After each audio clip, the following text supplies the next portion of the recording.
This podcast is brought to you by Audible. Get a free audiobook download and 30-day free trial at audibletrial.com/Bogosity. There's over 180,000 titles to choose from for your iPhone, Android, Kindle, or MP3 player. That's audibletrial.com/Bogosity.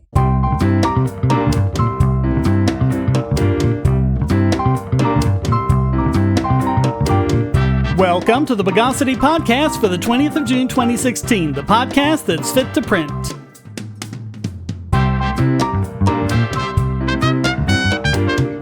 This is your host, Shane Killian, and joining me again is Daniel Wilcox. Daniel, welcome back to the show. Hello, glad to be back. It's been a while. Also, please welcome a new co-host and our first female co-host, Sarah Finn. Welcome, Sarah. Hello, Shane. Well, it's good to have you here. It's good to be here. Yeah, hopefully this place will smell a little less like sweat socks now. Well, I wouldn't count on it.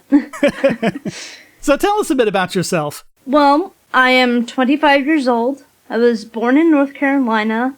I'm a huge Doctor Who fan. Woohoo! I've been a fan since I was about 15. Who was your first Doctor? My first Doctor, I believe that would be Christopher Eccleston. Cool. But my favorite will always be Patrick Troughton. He was awesome. Yes. But yes, I do arts and crafts as a hobby. A hobby? It's your major. Well... I've offered to sell some of it for, I could kill you and then sell it. Yeah, it's worth more after she's dead. I'm gonna sleep with my eyes open. Oh, so are you two an item? Yeah, we've been together for over 10 years. Wow. Since November 19th, 2004. Tell me, Sarah, how do you put up with this guy for 10 years? Lots of medication. So how do you get past the whole Steve Buscemi thing he's got going on there, huh? A paper bag works. Okay. Whose face do you draw on the paper bag? Colin Baker.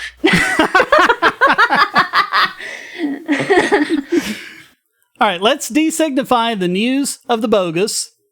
Now, I almost didn't want to cover this because what can we say that we haven't said the other times a tragic mass shooting has happened, but nonetheless, I think we should talk about the shooting at a gay bar in Orlando that left 50 people dead, including the shooter, another 53 injured. It is the deadliest mass shooting in U.S. history, although not the deadliest mass killing. It's also the deadliest act of violence against LGBT people in U.S. history, and the deadliest terrorist attack since 9/11. So the guy who did it was 29-year-old Omar Mateen, and of course, all of the disgusting psychopaths in politics on both sides of the aisle wasted no time in using this tragedy to their political advantage. The left wants to blame guns, the right wants to blame Muslims and immigration. Even though Mateen wasn't an immigrant, he was a natural-born citizen. And not only would he have passed any background check you could have given him, he was investigated and cleared by the FBI in 2014. But Democratic senators even filibustered for a vote on gun control legislation that completely would not have worked, of course.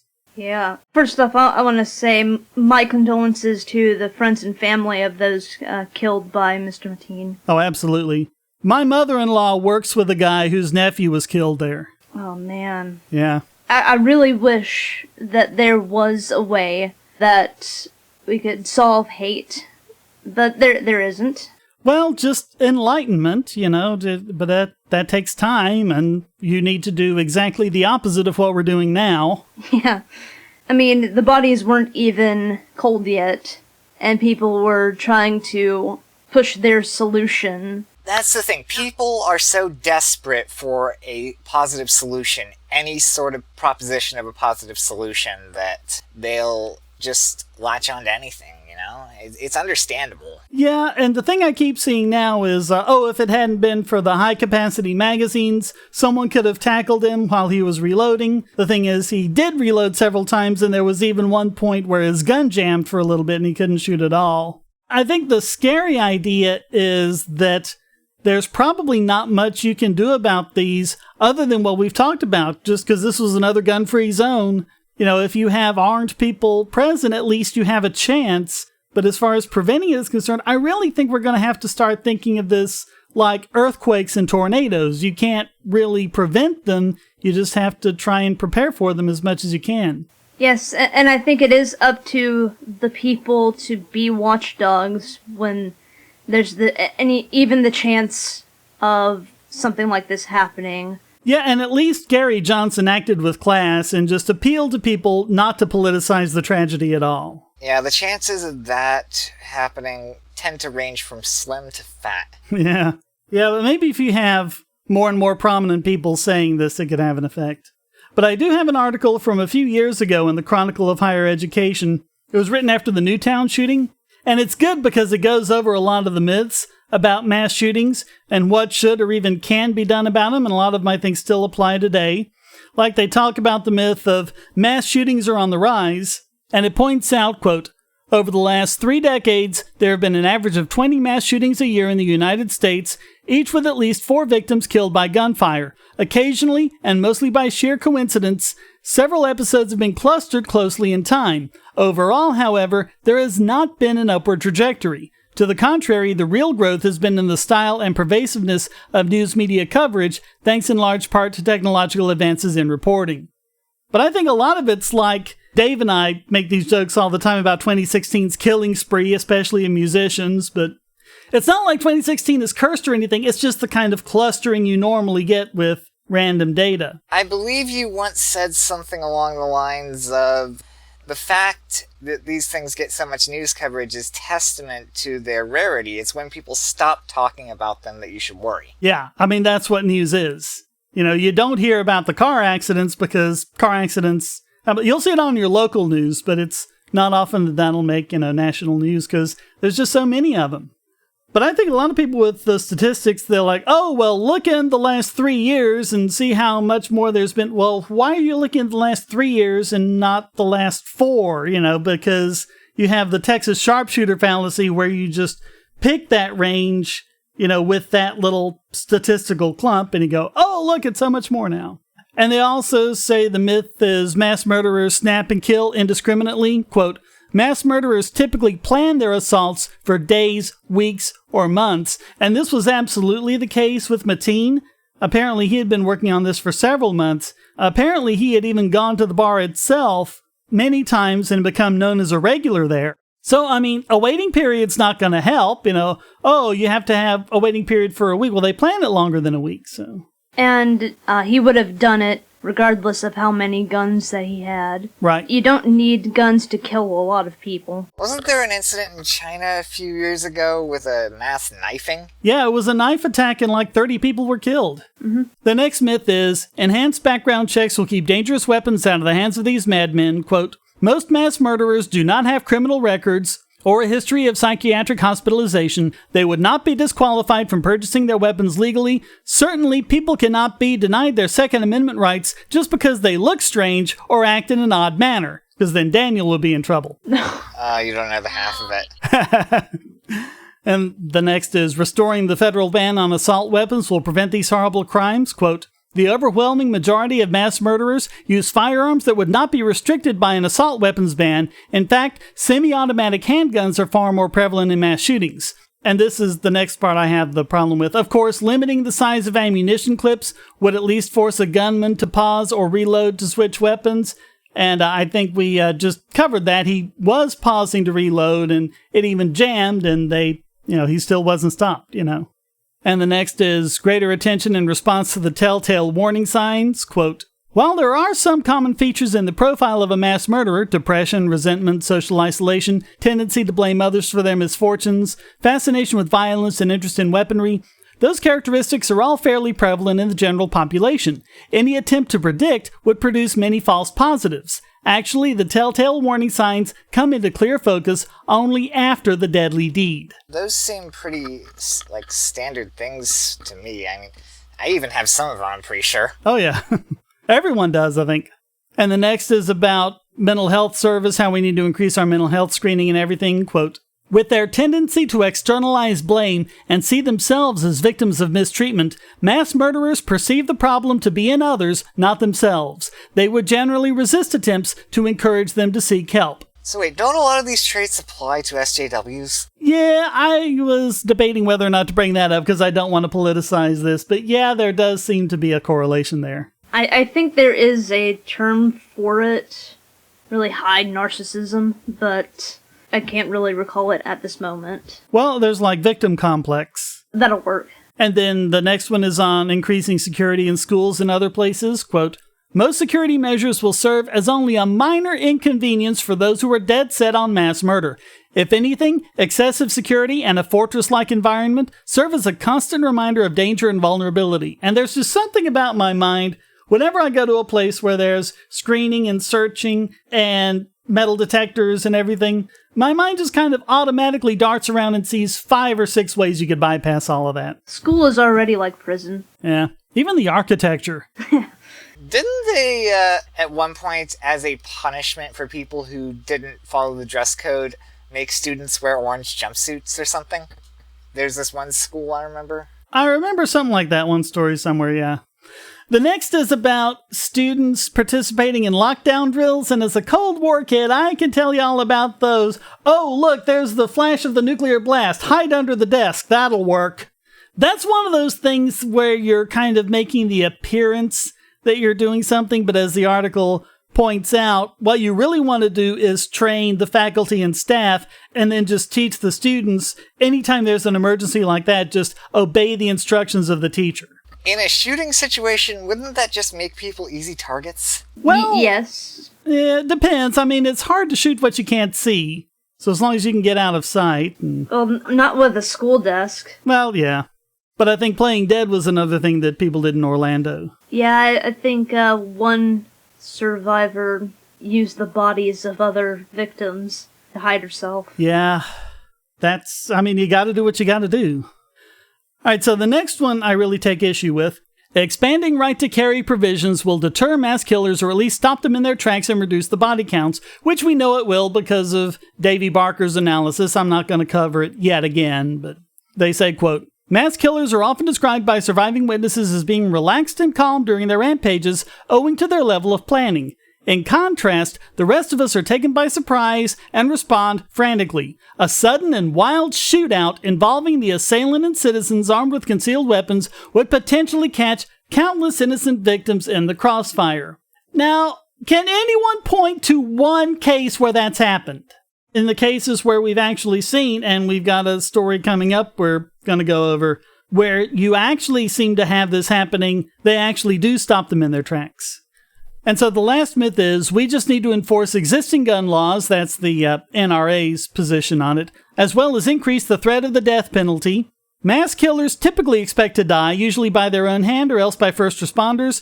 Nothing in the way of prosecution or punishment would divert them from their missions. They are ready to leave their miserable existence, but want some payback first. So this article ends kind of badly because the things he says are worthwhile, like sensible gun laws, whatever those are. They won't help. They won't enhance well-being like he says. I mean, just look at the TSA for proof of that.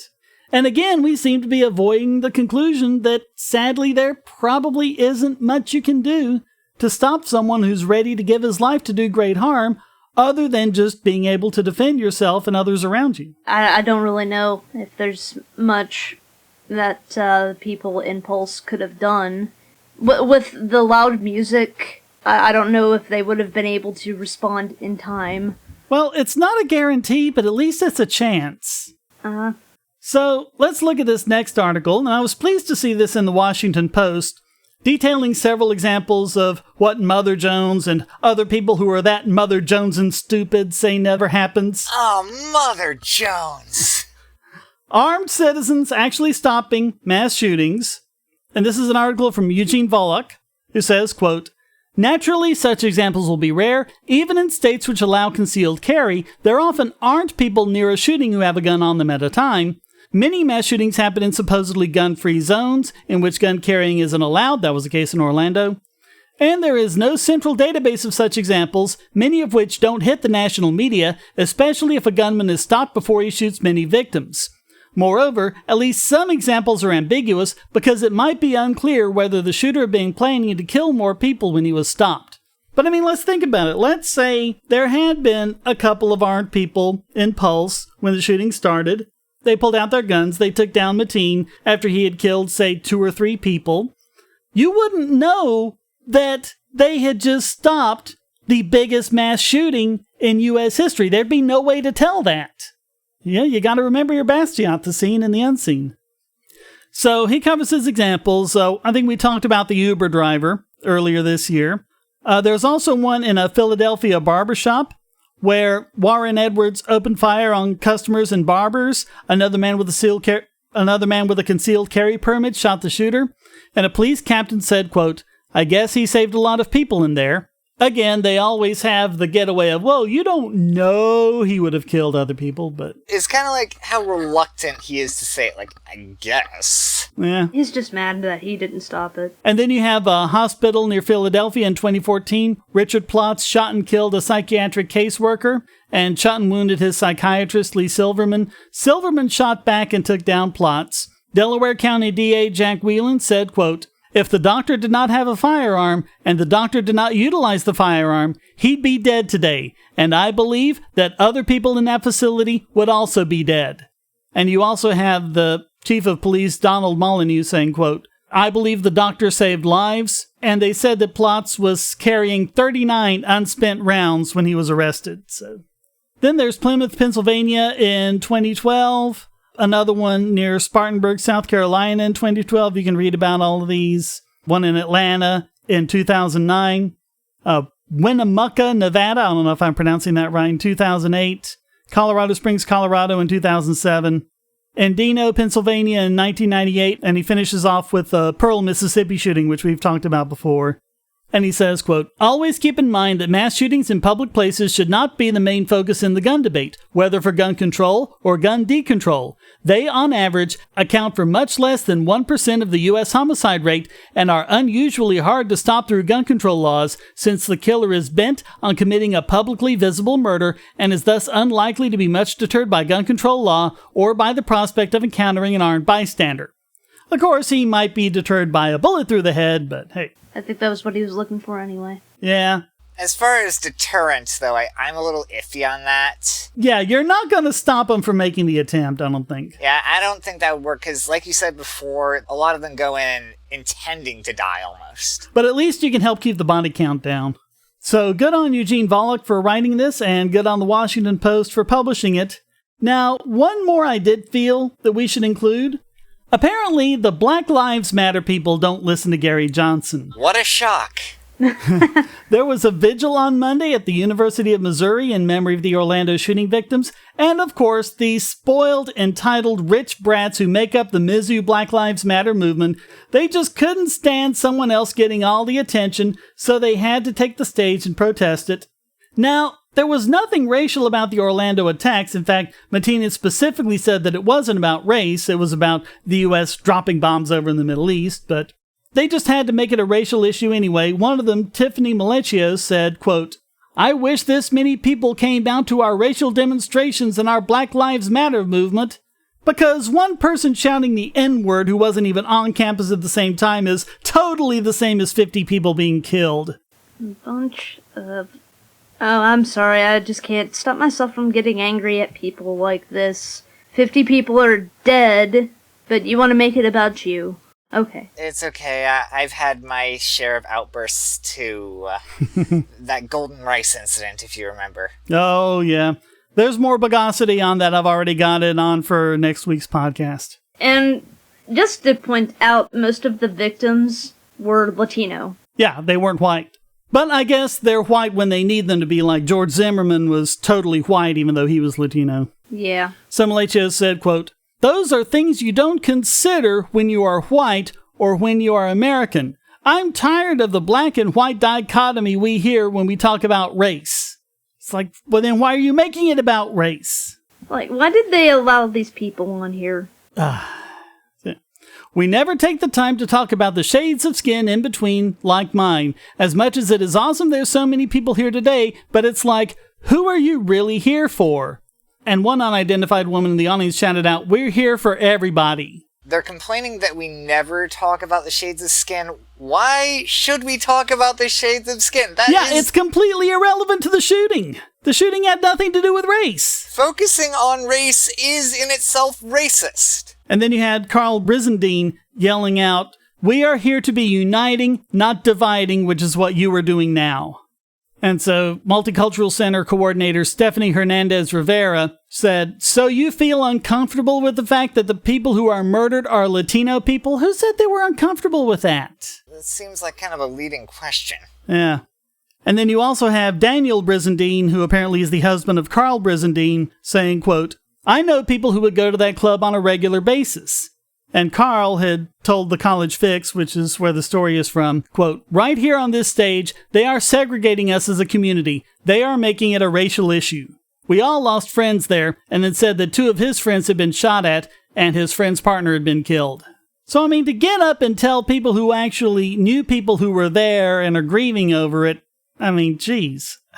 And that story has the full video in it if anyone wants to see it. Gosh, I mean, how would they feel if the same thing happened to them during one of their vigils? They'd probably love it because then they get to play the victim. I suppose they would, but it'd be so disrespectful to the friends and family of the victims. Yeah, no question. It just baffles me how people can be this self-absorbed, especially when it has nothing to do with them.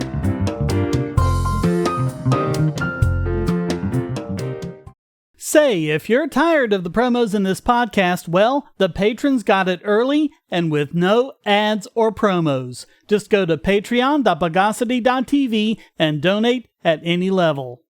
If you're on the Wi-Fi in a coffee shop or hotel, anyone on that network can get your traffic. Do you really trust all of those strangers? For that matter, do you really trust your ISP? A VPN can protect you from prying eyes, disguise your location, and even foil government censors. It's essential in this day and age, so go to vpn.bogosity.tv and you'll be taken to BoxPN. Starting at just $2.99 a month, you can get unlimited high-speed connections to VPN servers all over the world, and they don't log connections, so your privacy is assured. Traveling abroad, just VPN home, and don't worry about what those other governments are doing. Back at home, stop your ISP from traffic shaping and messing with the quality internet access you're paying good money for. You can connect from multiple machines at once, including your smartphone or tablet, and it supports all the secure standards, including OpenVPN and SSTP.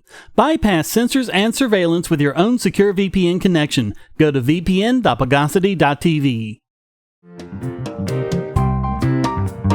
Okay, our next story is more about spying and surveillance. As Edward Snowden has pointed out, it's little consolation to think, hey, I'm connecting to a server in my own country so I don't have to worry, because the way the internet works, those packets could be routed to a different country on its way there.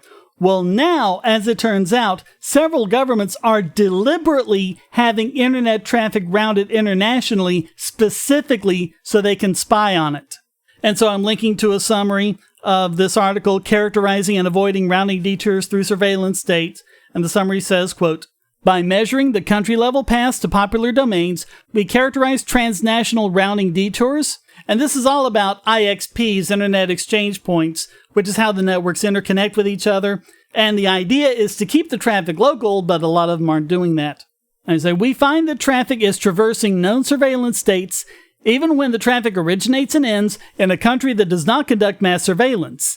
We find that 84% of paths originating in Brazil traverse the United States.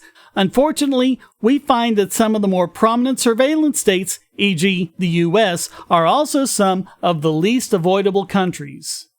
So I thought I'd just hit some highlights from this journal article. Quote, many countries, notably Brazil, are taking impressive measures to reduce the likelihood that internet traffic transits the United States, including building a 3,500-mile-long fiber optic cable from Fortaleza to Portugal with no use of American vendors. And how disturbing it is that they're deliberately avoiding American companies to do that. I mean, that's what the effect of all this has been. They don't want to do it with American companies anymore.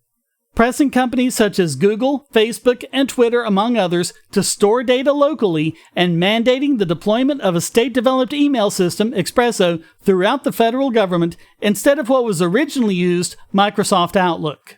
Because if you're using Microsoft Outlook, it's going to go through Microsoft servers, and they're in the US, so... Well, I wouldn't want to use any American companies if they were holding a boom mic to me in case I was doing something. They also say, quote, although end-to-end encryption stymies surveillance by concealing URLs and content, it does not by itself protect all sensitive information from prying eyes. And we've talked about this before, how much you can get from just the metadata.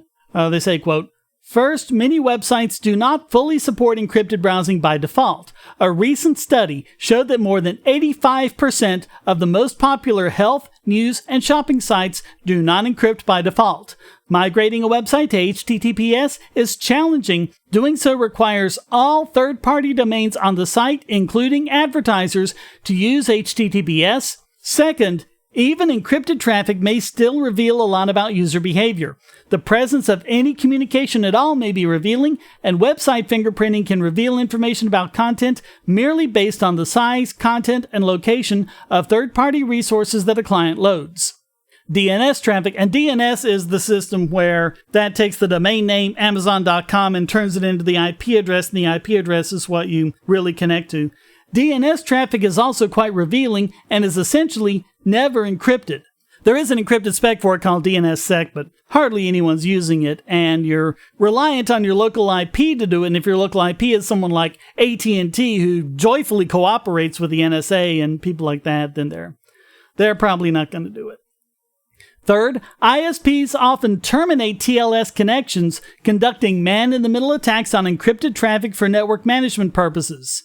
Circumventing surveillance thus requires not only encryption, but also mechanisms for controlling where traffic goes in the first place.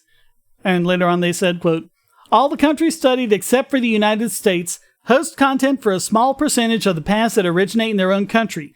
They also host a small percentage of their respective country code top-level domains. And that's interesting because the TV and Bogosity.tv, it doesn't mean television. It's the country code for Tuvalu, which is in the South Pacific, and yet we're hosted on GoDaddy's servers in California. So just because it has that country code on it doesn't mean that's the country where the website is or where the traffic is going. So why'd you host it in Tuvalu anyway? Well, it was just that TV extension. Bogosity.com and .net and all those were taken, but .tv, since we started out as a web TV series, I just went with that. And they said, quote, surveillance states, specifically the United States and Great Britain, are on the largest portion of paths in comparison to any other foreign country. And also, Brazilian and Netherlands paths often trombone to the United States despite the prevalence of IXPs in both countries. So, I mean, especially the Netherlands where you're going like to a completely different continent. Well, I guess you are from Brazil too. They also point out, quote, the United States hosts 97% of the content that is accessed from within the country, and only 5 foreign countries, France, Germany, Ireland, Great Britain, and the Netherlands, host content for the other 3% of paths. And they conclude, our findings show that paths commonly traverse known surveillance states even when they originate and end in a non-surveillance state. Although some countries are completely avoidable, we find that some of the more prominent surveillance states are the least avoidable. And people say we're being paranoid when we invoke Big Brother. I'm kind of wondering what's there left to be paranoid about. You know what I mean? I'm just kind of like, why do we need this level of surveillance? Well, we don't, and it does no good because it's not like they could actually find anything. I mean, the Boston Marathon bombers left their footprints all over social media, and the NSA and the FBI and everyone else just missed it completely. Yeah, great job, guys. Hey everybody, this is Dave of the Superplex Bros, and you're listening to the Bogosity Podcast. When you're done, why don't you head over to superplexbros.com. We have all kinds of editorials and reviews on video games and pro wrestling. We're also currently hosting a major project called the Superplex Pokemon League, and we're about to go into our 3rd season. We just had our actual draft, and we're going over all of the teams and their draft picks. So why don't you head on over there, check things out, and if you like, you can even check out the Superplex Brothers podcast, where Matt and I basically bullshit about video games, pro wrestling, or whatever the hell we want. Anyway, until next time, take care.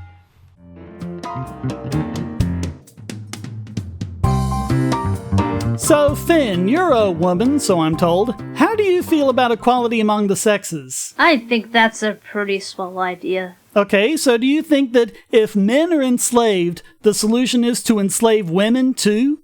What? Well, this is apparently what the Senate thinks. They just voted to expand mandatory selective service, more accurately termed as registering for the draft, to women. But, what? No. Wait, How can it be mandatory and selective? Well, that's Orwell for you. I mean, I remember doing this, when I turned 18, I had to register for selective service, but women never have, but now the Senate wants to change that and force women to do it too. No, you don't want me in your military, no. and I sure as hell don't want to be in it. Yeah. So, female veteran Jessica Pavoni has a problem with this, and she says, writing in the Foundation for Economic Education, quote, "This issue was bound to come up eventually, as women have been recently allowed to compete for combat positions on the front line. The accepted logic goes that if women have equal access to all jobs in the military, they ought to have equal responsibility with respect to the draft. And make no mistake, even though there has not been a draft since the 1970s, the ultimate purpose of selective service registration is precisely to enable a draft when deemed necessary. Many are applauding these changes as an important step towards equality and recognition of women's capabilities. But the focus on equality is masking the underlying injustice of the law in the first place. The more important issue is that forcing anyone to register for selective service is unjust because it's based on coercion." I have to applaud her for being consistent in her position.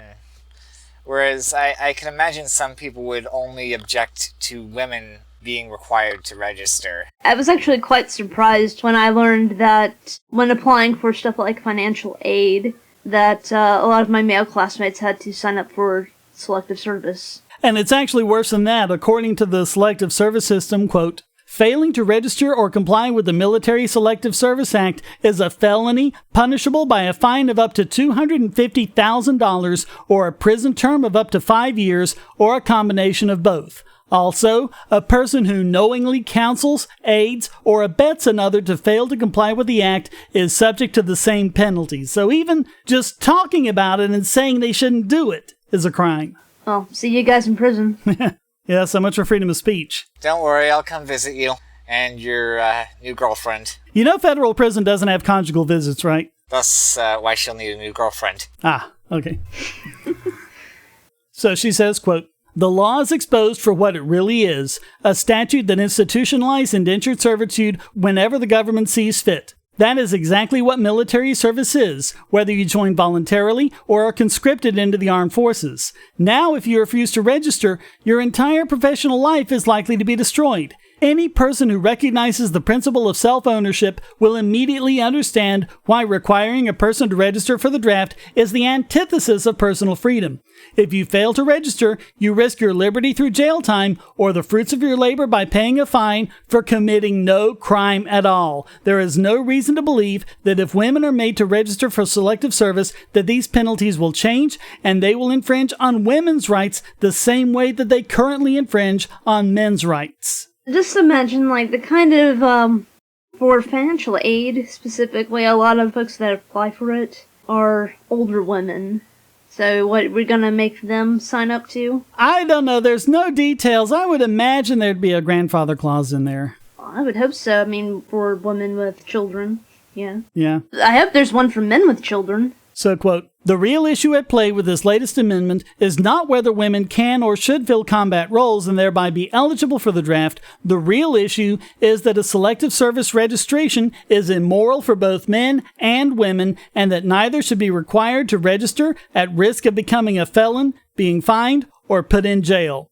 While many are hailing selective service registration as a step forward for women, I am rather reminded of these wise words from Alexis de Tocqueville. Americans are so enamored of equality that they would rather be equal in slavery than unequal in freedom."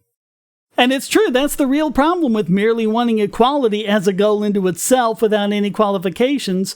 Like her de Tocqueville quote said, people can be equal in tyranny or they can be equal in liberty. All this does is put more people under the boot of tyranny, which is a bad thing no matter how equal it makes people. The solution is always to free those being oppressed, not to hobble everyone else.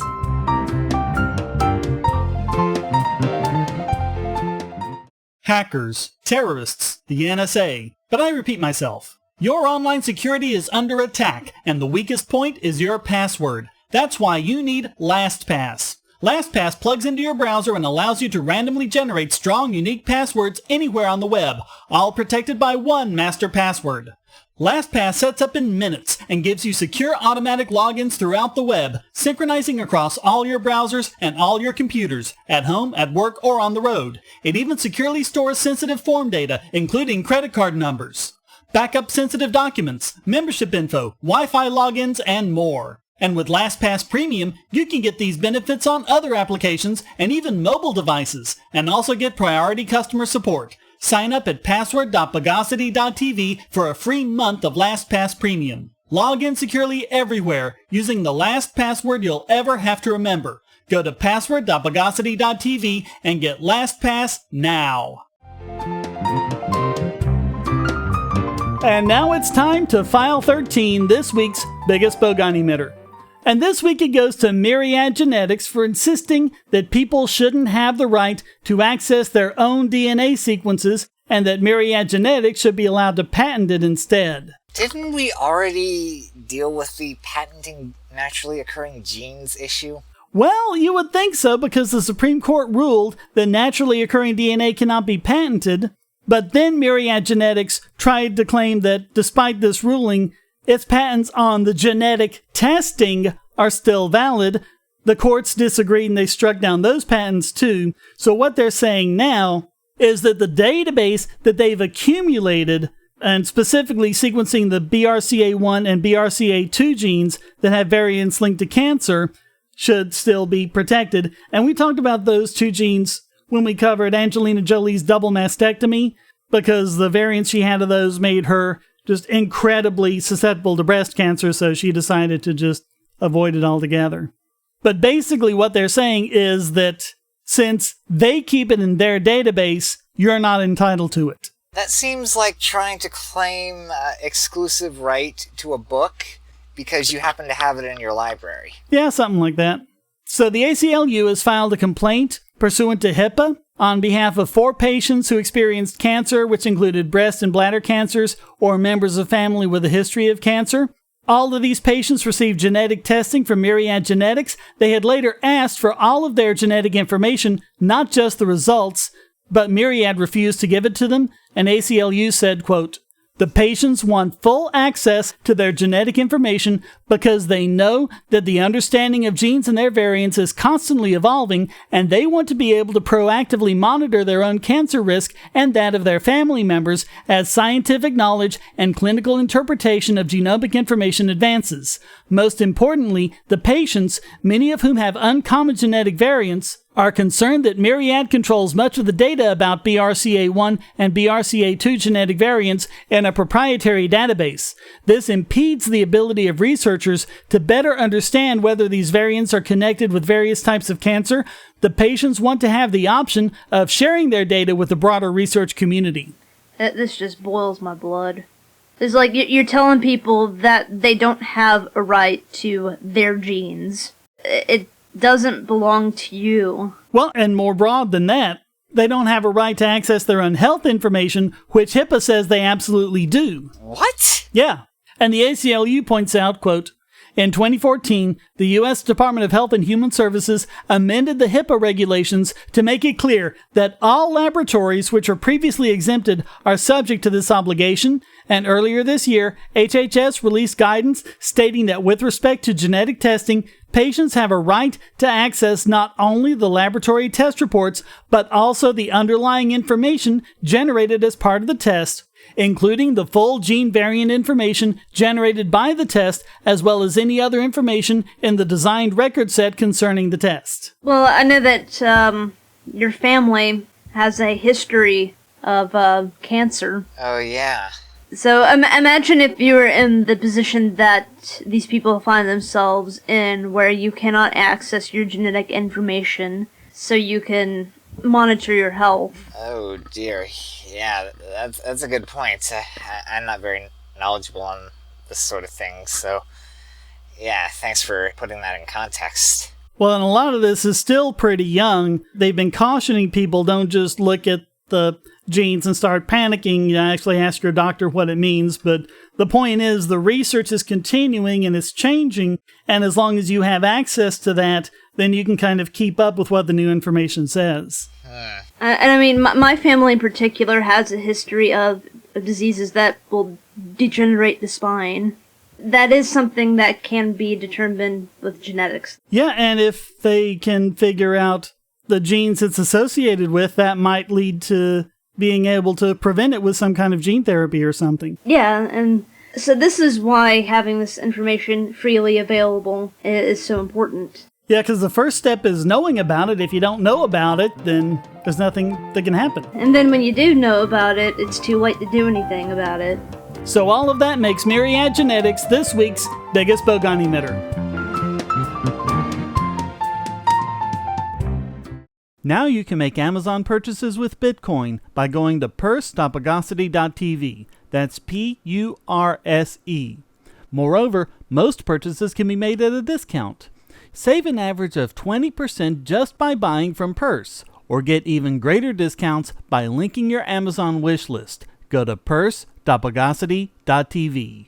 Bogosity.tv is a participant in the Amazon Services LLC Associates Program, an affiliate advertising program designed to provide a means for sites to earn advertising fees by advertising and linking to Amazon.com. Just clear your cookies and go to amazon.bogosity.tv, or check the right-hand side of the podcast page for Amazon's best deals, including the deal of the day and limited-time lightning deals on all sorts of great products. So next time you buy online, go to amazon.bogosity.tv.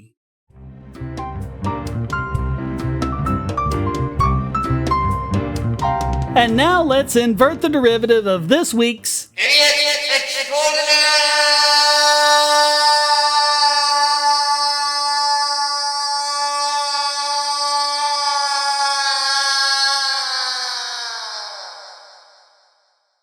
Are you alright? I'm fine. And this week it goes to Wayne State University for ridding their requirements of stupid little courses that no one's ever going to use, like math. Look, I'm not the biggest fan of math, but really, guys? Why don't you just get rid of the women's study courses? Nobody needs those. So, before, students had to take one of 3 different math classes before they could get their degree, which seems kind of low myself, but now, depending on the major, they might not be required to take any math at all.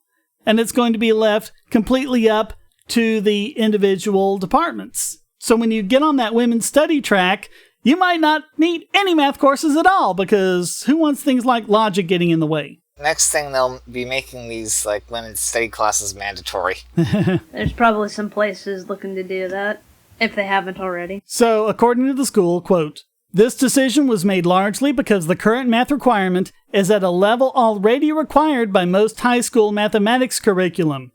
Yeah, but what if their particular high school dropped the ball in those areas? What then? I can't remember what level North Carolina is on math, but I recall it being very low.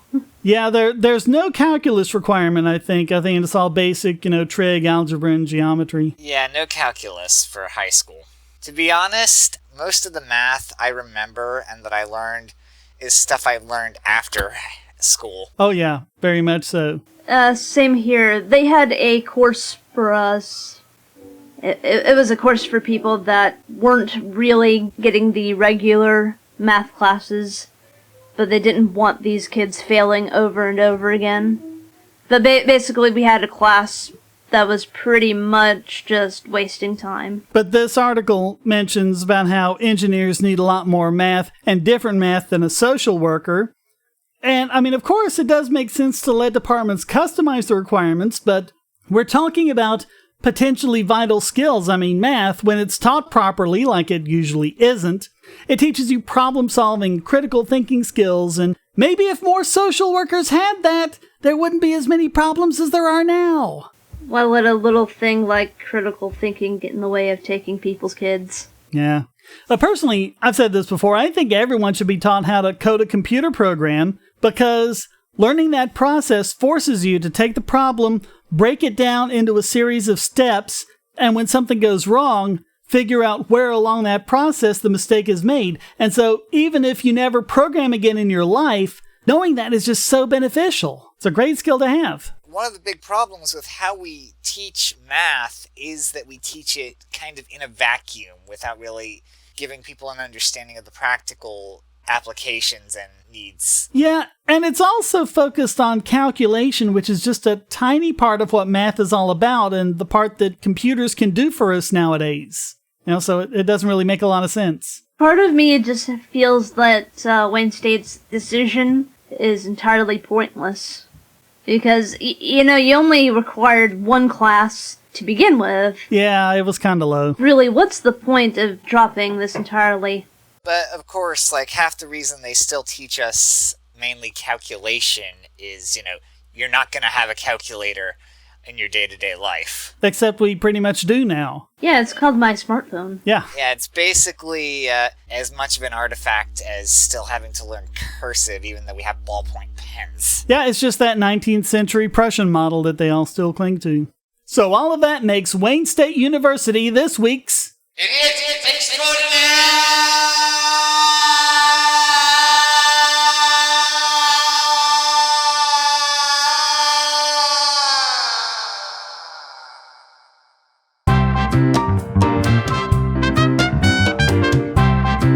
Well, that wraps up this Listen, Let's Get One Thing Straight. Guns don't kill people. I do. Edition of the Bogosity podcast. Come join the discussion at forum.bogosity.tv and feel free to join in by sending a question, statement, news article, or rant in text or audio to podcast@bogosity.tv. This podcast depends on you to keep going, so please donate using the links on the website or the QR codes in the thumbnail. You can also become a patron at patreon.bogosity.tv and get the podcast and YouTube videos early and without ads or promos. Thank you for listening, and thanks to Daniel Wilcox and Sarah Finn for joining me. Pleasure. No problem. It's fun. Until next time, here's a quote from Bruce Schneier. The people terrorists kill are not the targets. They are collateral damage. And blowing up planes, trains, markets, or buses is not the goal. Those are just tactics. The real targets of terrorism are the rest of us. The billions of us who are not killed, but are terrorized because of the killing. The real point of terrorism is not the act itself, but our reaction to the act. And we're doing exactly what the terrorists want. The Bogosity podcast is licensed under Creative Commons Attribution Non-Commercial No Derivatives 4.0 International License.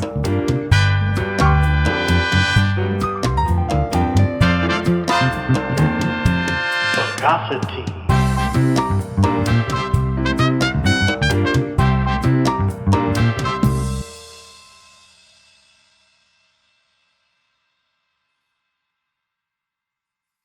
Want answers to creationist claims against evolution? Would you like to know more about evolution yourself, or even engage creationists more directly, with actual peer-reviewed sources to back you up? My book, How Evolution is Scientific, is designed to show the basics of evolutionary theory and how it is so well supported using the scientific method. It's impeccably sourced, with references to the actual scientific material, and is arranged using the creationists' own criteria of what is scientific. Using their own arguments against them, see how evolution is scientific, but creationism is not, based on observations, accurate predictions, logic, and evidence. Get answers to common creationist claims, and even a primer on abiogenesis, the start of all life.